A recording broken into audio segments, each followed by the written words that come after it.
cat in the wall, eh? Okay, now you're talking my language. You have a drunk Bailey's from a shoe? All right, welcome in. Week 7. Gambling predictions here on The View from C-Deck. I'm just Matt. That's the Dyerwolf. I'm hitting at 67% on the year against the spread. Dyerwolf's at 60%. You might, if you've watched us, you'll know. Luckily, not many people watched last week's because the Haas went 0-5, and he's now in hiding. Ooh, give himself a Haas handy, probably just to dull his pain. Tough week, though, last week for gambling. All the favorites going down in college football. Dyerwolf, what were you thinking about that?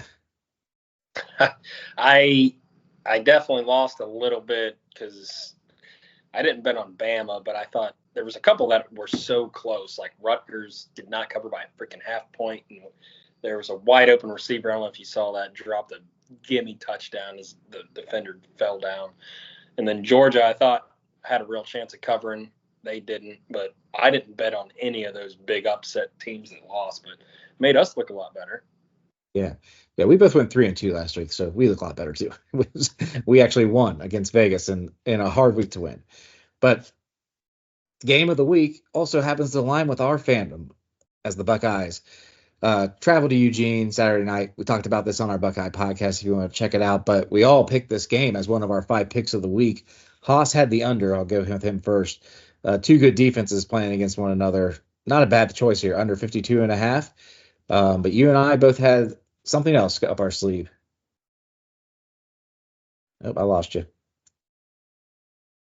With this, but yeah, hold on. I lost you for a second, so start back over. Okay. Yeah, every week I pick our game one way or another for these 5 picks. So this one, though, I mean, the spread's really small. I think we have been just a train moving along the tracks, just keep chugging along, keep getting a little better. Tyleek comes back last week. We completely shut down that running back who was second in the country coming in. So I think we shut them down. That over-under is so close, I wouldn't touch that, but I think we covered this easy by double digits. Yeah, 3.5. I think we win by at least a touchdown. I'm feeling the same way. I think in the trenches, we're just our defense versus their offense. We have the advantage.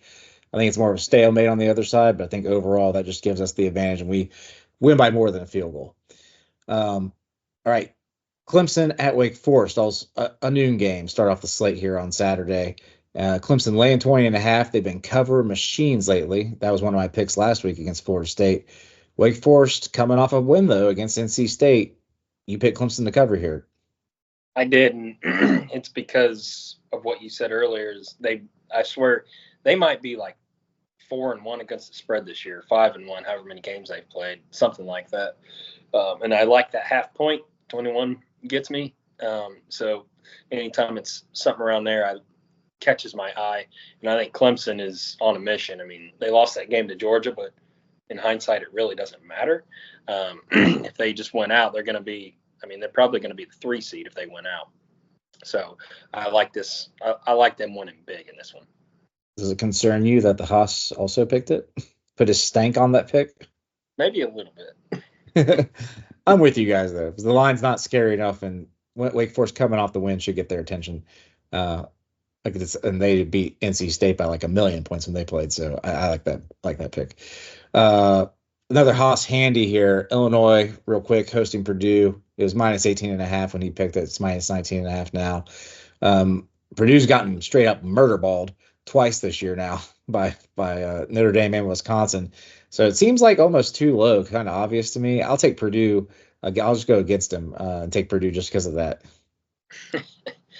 I don't know what to think about Illinois this year. I think they're a pretty good team, but you're right. Purdue, they're probably the second worst team in the whole conference, I would say, behind Northwestern or ahead of Northwestern. So I do think they destroyed them in this game, though. So I'll go along with Haas, even though probably shouldn't. All right, 3:30 slate is where it really picks up on Saturday, and we'll start in the Big Ten. Penn State traveling to USC, laying 4.5 right now. I think I got it. Haas and I both got this at 4. Now, it's 2 of the biggest choke artists in big games in the country right now. James Franklin versus Lincoln Riley. They both hate winning big games. They hate executing in big games. Their teams love going for it on fourth down and not getting it in big games. Like that's what they do. And they're traveling to USC, but and I think the Haas agrees with me here. I just think Penn State's better. I kind of want to just take the points when you can't decide between those two. But Penn State's just a better team, and USC I think is teetering on just falling off the rails yet again. Yeah, I'm with you on this one. I think Penn State is actually really good this year, but again, those big games, he usually makes really stupid decisions, like handing it off on 4th and 2 and getting stuffed, stuff like that to put the game on the line. But seeing how crappy Michigan is, and they beat USC, I just think USC is just not good this year. Like they're only considered good because of their name, I think. They got some good players, but Penn State's going to win this one by a touchdown.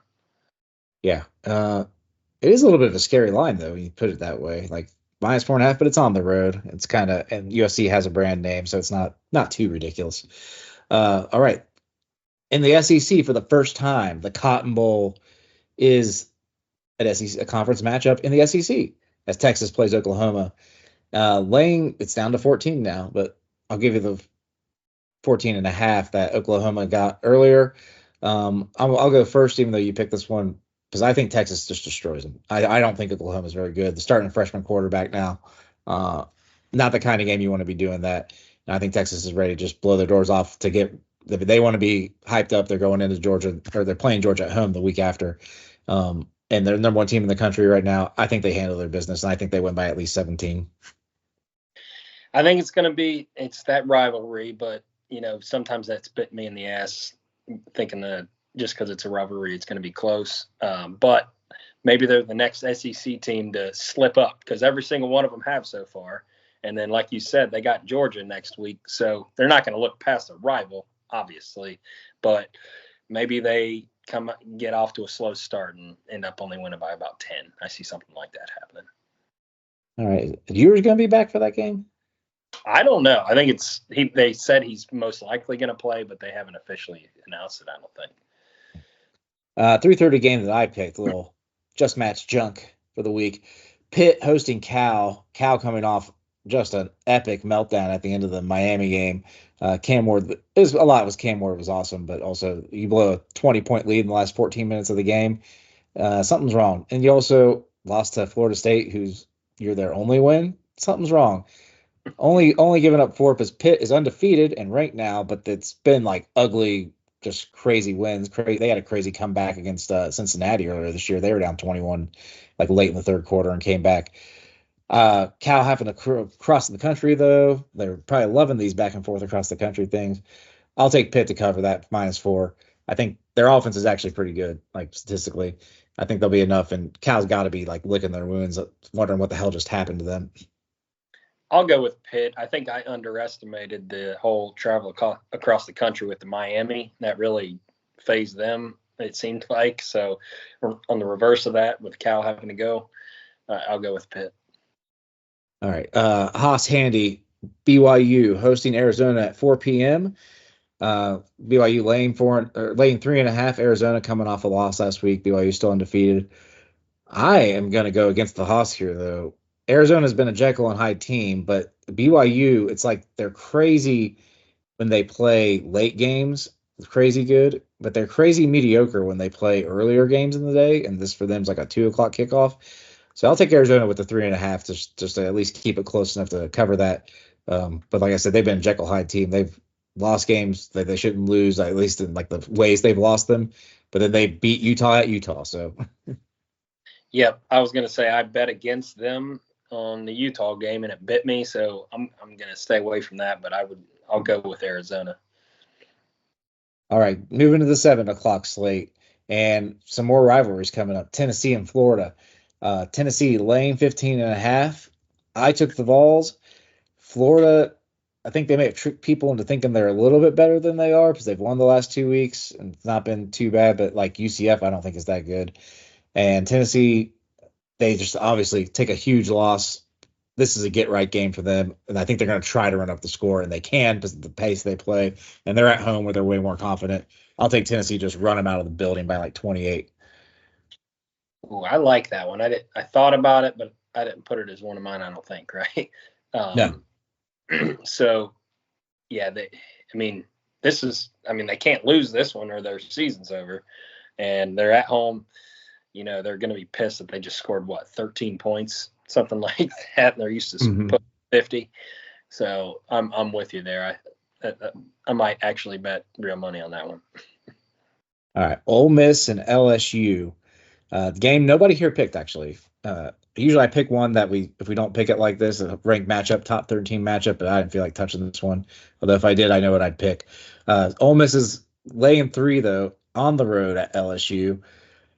Over under of 64, though. Last year, I'm pretty sure this game was like 55-49, something like that. Obviously, LSU's offense isn't quite as good as it was last year, but their defense still isn't very good. Ole Miss can still put up some points. I like the over more than anything here. This is kind of an elimination game, though, for the playoff already, which makes it kind of something we should be keeping our eye on. Yeah. So Ole Miss is favored? Correct. On the road in Death Valley at night. That's tough to win those. No, I got LSU in that one then. And it's 3.5, 4, or something like that? 3. Yeah, I'll take LSU to lose by less than that for sure. I think they probably win this one outright just because of that home field advantage. I mean, it's probably top 3 or top 5 home atmospheres, maybe the best, but the whiteout, I think, screams a little bit better than them, but it's probably like a 5-point advantage instead of 3. Mm-hmm. All right. We're going to circle back to a game I skipped of yours because I forgot about your Dyerwolf delight. But finishing off the night chronologically here, Kansas State goes to Colorado. Both the Haas and I picked this one, so I should be scared this time. But laying 5.5 for Kansas State. I think Colorado is getting a big bump. That means it's like 8.5 if it would be for the home field advantage. I think there's like another 2 points on every Colorado line, so it should be more like 10.5. Colorado isn't good. They tricked people by dominating the UCF team that just got beaten down by a bad Florida team too. UCF isn't good. Kansas State is good. They win this game by at least 17, I think. I think they just thump them. I'm the same. I thought I picked that as one of my games. Maybe I changed it. Oh, it might have been you. Yeah. Okay, it was you. So yeah. Never mind. Yeah. We don't have to worry about it. No Haas. Yeah. I'm with you. I'm on the haterade train for Colorado. I'm not a fan of them. I think they're all hype. They act like they've won a natty or something, the way how confident they are. I just want them to get trucked, and I think they will. Kansas State could potentially win the Big 12 and make the playoff. So I think I'm with you. They're going to win by double digits. Okay, the one we did skip. Your pick every week this year. Finally let you down last week. I was all over that one. That was like one of my most confident picks, even though it ended up being a half point. Rutgers, though, hosting Wisconsin this week now. You've been on the Rutgers train all year. Laying 2.5 here. You got them going again. I can't jump off of it. Just law of probability, right? Mm-hmm. I was on that hot streak. Then they lost. I'm going to keep going with them. I think Wisconsin is. I just haven't been that impressed with Wisconsin this year. Rutgers is at home. They seem like they're a lot better at home this year than on the road. So I think it's going to be a tight game, but I don't see them winning by less than 3. And I do think they'll probably win by 1 or 2 to watch, but I do think they win this game. So I like that small spread. Wisconsin had a little bit of a get-right game against Purdue, and they dominated USC for the first half, got dominated second half on the road. I'll take the Badgers just to go against you again, but I don't feel nearly as confident as I did last week. But Rutgers, I mean, it's 2 straight weeks where they haven't played particularly great, even though the outcomes were still very close. All right, that'll do it for this week's though picks. Overall, look at the playoff. SEC got a lot murkier last week with all those upsets, all these upsets of like unranked teams beating ranked teams, which makes it a second loss less palatable, I think, for a lot of these teams. So Do we still see 5 SEC teams getting in like we have lately? Anything changed dramatically for you?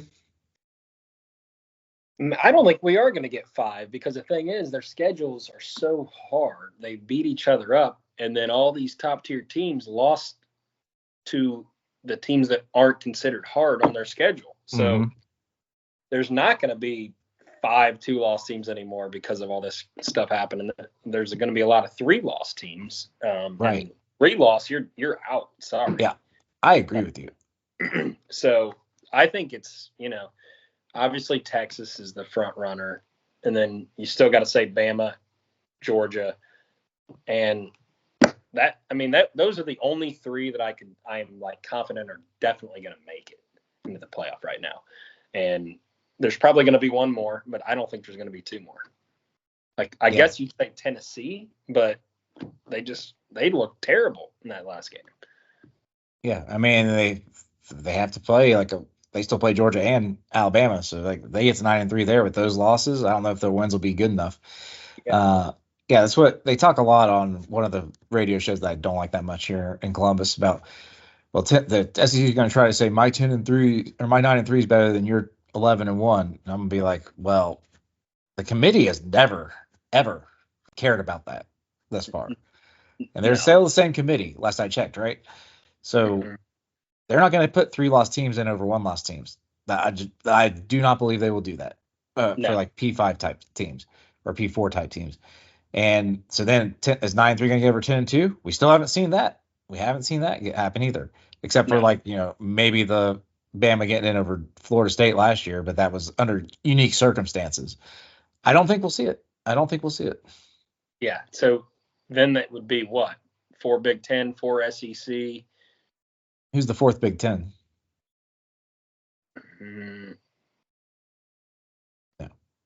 I don't know. That's a good question. I was just Indiana. Indiana. Hey, 11-1 Indiana gets in. Oh, here's a quick one to go run by you. Army and Navy, both undefeated right now. Both hardest games left is Notre Dame, non-conference game, but both ones left is that. Now, Navy, I still think plays Tulane, which could be very tricky for them. Wouldn't it be interesting if they both end up undefeated, or maybe just they both lose to Notre Dame, and they're both in there in the AAC championship game the week before the Army-Navy game? And it could be for a playoff spot. And then if one of them wins, do they play their guys the next week in the Army-Navy game? They have to, right? Just because it's Army and Navy. That's just not them to not do that. But then you might be in the playoff. Yeah, I want it to happen because it's it's ridiculous, but they're already going to know if they're in the playoff or not. So, they can't play their starters, right? In that Army. You can't play anybody that plays, but then it's the Army-Navy game. You can't not play your starters. Yeah. But then you already kind of had it the week before. But it's that's what the Army is. F it. We're tough. I don't know. Yeah, that's true. That'll be very interesting. I hope it happens. It would be very cool if it does happen. Also, our game's at 4.5 now. The line. Money's coming in on the Buckeyes already. All right. Well, that'll do it for this week, though. Like I said, as a whole, we're at 57%, but that's because the Haas is dragging us down. Dyerwolf and I are at 64% for the year. And you don't see the Haas here this week, so don't worry about it. Follow these picks, put together some sweet parlays. Good luck, everybody, and we will see you guys next time. Hey, guys. Oh, big gulps, huh? All right. Well, see you later.